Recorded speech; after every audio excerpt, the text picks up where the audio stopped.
हरे कृष्णा, राधे राधे।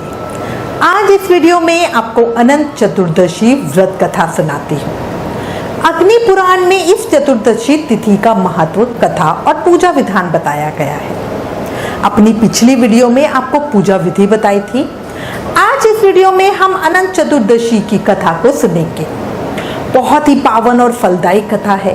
प्रेम से, मन से, भाव से सुनना, क्योंकि कथा सुनने का ही बहुत उत्तम फल होता है। ऐसा कहा जाता है कि यदि व्रत संभव ना हो पाए तो पूजा करके चतुर्दशी की कथा को सुने या पढ़े जरूर। इस कथा को सुनने मात्र से कई गुना पुण्य की प्राप्ति होती है। भाद्रपद माह के शुक्ल पक्ष की चतुर्दशी को अनंत चतुर्दशी होती है। अब कथा बताती हूँ। पौराणिक मान्यता के अनुसार महाभारत काल से अनंत चतुर्दशी व्रत की शुरुआत हुई। यह भगवान विष्णु का दिन माना जाता है। अनंत भगवान ने सृष्टि के प्रारंभ में 14 लोकों, जिनके नाम है तल, अतल, वितल, सुतल, तालातल, रसातल, पाताल, भू, भुवः, स्वः, जन, तप, सत्य, मह, इन 14 लोकों की रचना की थी। इन लोकों का पालन और रक्षा करने के लिए वह स्वयं भी 14 रूपों में प्रकट हुए थे, जिससे वे अनंत प्रतीत होने लगे।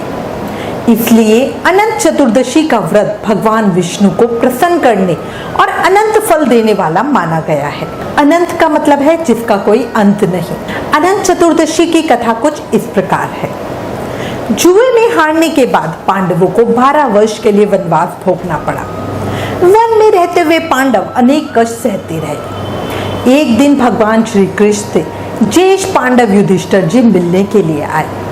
श्री युधिष्ठिर जी ने श्री कृष्ण से अपने दुखों के बारे में विस्तार से बताया और इन दुखों के निवारण का उपाय पूछा। तब श्री कृष्ण ने युधिष्ठिर से कहा कि तुम विधि विधान से अनंत चतुर्दशी के दिन भगवान अनंत की पूजा करो। इससे तुम्हारे सभी दुखों का निवारण हो जाएगा, सारे कष्ट दूर हो जाएंगे, साथ ही तुम्हारा खोया राज्य भी वापस मिल जाएगा। श्री युधिष्ठिर जी ने श्री कृष्ण से कहा, हे प्रभु, मुझे इस व्रत की कथा तो पता नहीं, मैं कैसे व्रत करूंगा। इस पर श्री कृष्ण ने युधिष्ठिर जी को अनंत चतुर्दशी व्रत की कथा सुनाई, जो इस प्रकार है। प्राचीन समय में सुमंत नाम के एक ऋषि हुआ करते थे। उनकी पत्नी का नाम था दीक्षा। बहुत समय के पश्चात दीक्षा ने एक सुंदर कन्या को जन्म दिया, जिसका नाम रखा गया सुशीला। लेकिन कुछ ही समय के पश्चात सुशीला के सिर से माँ का साया उठ गया। अब ऋषि को बच्ची के लालन पालन की चिंता होने लगी, तो उन्होंने दूसरा विवाह करने का निर्णय लिया। उनकी दूसरी पत्नी और सुशीला की सौतेली माँ का नाम कर्कशा था। वह अपने नाम की तरह ही स्वभाव से भी बड़ी कर्कश थी। जैसे तैसे प्रभु कृपा से सुशीला बड़ी होने लगी और वह दिन भी आया जब ऋषि सुमंत को उसके विवाह की चिंता सताने लगी। काफी प्रयासों के पश्चात कौंडिन्य ऋषि से सुशीला का विवाह संपन्न हुआ। कौंडिन्य ऋषि और सुशीला अपने माता पिता के साथ उसी आश्रम में रहने लगे। माता कर्कशा का स्वभाव अच्छा ना होने के कारण सुशीला और उनके पति ऋषि कौंडिन्य को आश्रम छोड़कर जाना पड़ा। जीवन बहुत कष्टमयी हो गया। ना रहने की जगह थी और ना ही जीविका के लिए कोई और जरिया। दोनों काम की तलाश में एक स्थान से दूसरे स्थान भटक रहे थे। तभी वे दोनों एक नदी तट पर पहुंचे, जहां रात्रि को विश्राम किया जा सके, ऐसा सोचकर। उसी दौरान सुशीला ने देखा वहां कई स्त्रियां सुंदर सज कर पूजा कर रही हैं और एक दूसरे को रक्षा सूत्र बांध रही थी। सुशीला उन स्त्रियों के पास पहुंची और उनसे पूछा कि आप सब किसकी पूजा कर रही हैं? इस व्रत का महत्व क्या है? कृपया मुझे सब बताएं। वे सभी स्त्रियां बोली कि हम अनंत देव की पूजा कर रही हैं और उनका रक्षा सूत्र, जिसे अनंत सूत्र कहते हैं, वो एक दूसरे को बांध रही हैं। इस सूत्र के प्रभाव से हमारे सभी कष्ट दूर होते हैं और हमारे मन की सभी इच्छाएं पूरी होती हैं। अब ये सुनकर सुशीला बड़ी प्रसन्न हुई। सुशीला ने भी व्रत का पूरा विधान जानकर, सुनकर उसका पालन किया और विधि विधान से पूजन कर अपने हाथ में अनंत सूत्र धारण किया और अनंत देव से अपने पति के सभी कष्ट दूर करने की प्रार्थना की। समय बीतने लगा। ऋषि कौंडिन्य और सुशीला का जीवन सुधरने लगा। भगवान अनंत देव की कृपा से धन धान्य की कोई कमी ना थी। अगले वर्ष फिर से अनंत चतुर्दशी का दिन आया। सुशीला ने भगवान को धन्यवाद देने हेतु फिर से पूजा की और सूत्र धारण किया। नदी तट से वापस आई। एक दिन कौंडिन्य मुनि की दृष्टि अपनी पत्नी के बाएं हाथ में बंधे अनंत सूत्र पर पड़ी, जिसे देखकर वे भ्रमित हो गए और उनसे पूछा, क्या तुमने मुझे वश में करने के लिए यह सूत्र बांधा है? शीला ने विनम्रता पूर्वक उत्तर दिया, जी नहीं प्रभु, यह अनंत भगवान का पवित्र सूत्र है। पिछले साल भी मैंने अनंत भगवान की पूजा व्रत किया था, जिसके प्रभाव से हमारे सभी कष्ट दूर हुए। अब ये सारी बात सुनकर ऋषि कौंडिन्य को और क्रोध आ गया। वो ऐश्वर्य के मद में अंधे हो चुके थे। ऋषि कौंडिन्य ने अपनी पत्नी की सही बातों को भी गलत समझा और अनंत सूत्र को जादू मंत्र वाला वशीकरण करने का डोरा समझकर तोड़ दिया तथा उसे आग में डालकर जला दिया। इस जघन्य अपराध का परिणाम भी शीघ्र ही सामने आ गया।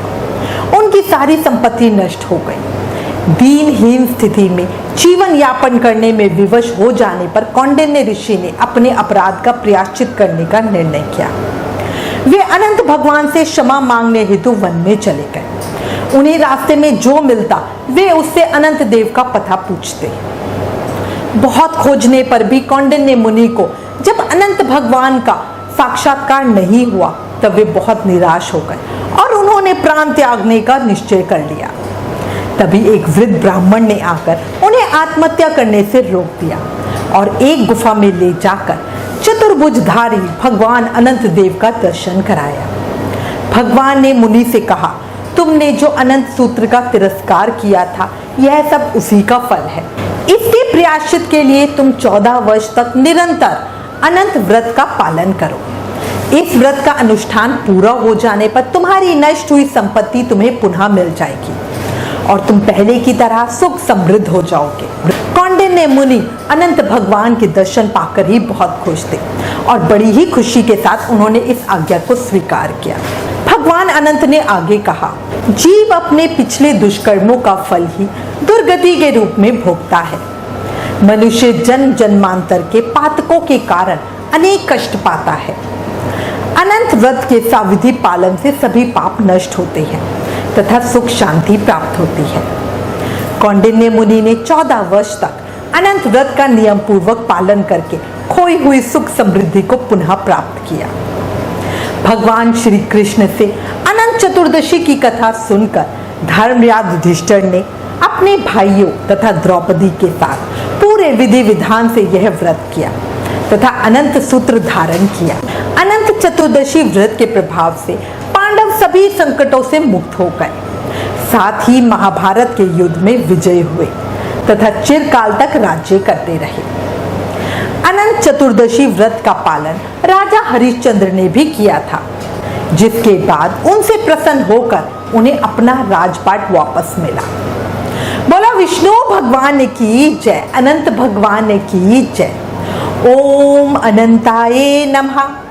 ओम नमो नारायणाय नमः। कथा सुनने के बाद भगवान विष्णु की आरती जरूर करें। अब मैं आपको आरती भी बता देती हूँ। ओम जय जगदीश हरे, स्वामी जय जगदीश हरे। भक्त जनों के संकट, दास जनों के संकट क्षण में दूर करे। ओम जय जगदीश हरे। जो ध्यावे फल पावे, दुख बिन से मन का, स्वामी दुख बिन से मन का। सुख संपत्ति घर आवे, सुख संपत्ति घर आवे, कष्ट मिटे तन का। ओम जय जगदीश हरे। मात पिता तुम मेरे, शरण गहूँ मैं किसकी, स्वामी शरण गहूँ मैं किसकी। तुम बिन और न दूजा, प्रभु बिन और न दूजा, आस करूँ मैं जिसकी। ओम जय जगदीश हरे। तुम पूरन परमात्मा, तुम अंतर्यामी, स्वामी तुम अंतर्यामी। पार ब्रह्म परमेश्वर, पार ब्रह्म परमेश्वर, तुम सबके स्वामी, ओम जय जगदीश हरे। तुम करुणा के सागर, तुम पालन करता, स्वामी तुम पालन करता। मैं मूरख खल कामी, मैं सेवक तुम स्वामी, कृपा करो भरता, ओम जय जगदीश हरे। तुम हो एक अगोचर, सबके प्राणपति, स्वामी सबके प्राणपति। किस विध मिलूं दयामय, किस विध मिलूं दयामय, तुमको मैं कुमति, ओम जय जगदीश हरे। दीन बंधु दुख हरता, तुम ठाकुर मेरे, स्वामी तुम रक्षक मेरे। अपने हाथ उठाओ, अपने हाथ उठाओ, द्वार पड़ा तेरे, ओम जय जगदीश हरे। विषय विकार मिटाओ, पाप हरो देवा, स्वामी कष्ट हरो देवा। श्रद्धा भक्ति बढ़ाओ, श्रद्धा भक्ति बढ़ाओ, संतन की सेवा, ओम जय जगदीश हरे। तन मन धन सुख संपत्ति सब कुछ है तेरा, स्वामी सब कुछ है तेरा। तेरा तुझको अर्पण, तेरा तुझको अर्पण, क्या लागे मेरा, ओम जय जगदीश हरे। श्री जगदीश जी की आरती जो कोई जन गावे, स्वामी प्रेम सहित गावे। कहत शिवानंद स्वामी, रटत हरि हर स्वामी, मनवांछित फल पावे, ओम जय जगदीश हरे। ओम जय जगदीश हरे, स्वामी जय जगदीश हरे। भक्त जनों के संकट, दास जनों के संकट, क्षण में दूर करे, ओम जय जगदीश हरे। बोलो विष्णु भगवान की जय, अनंत भगवान की जय।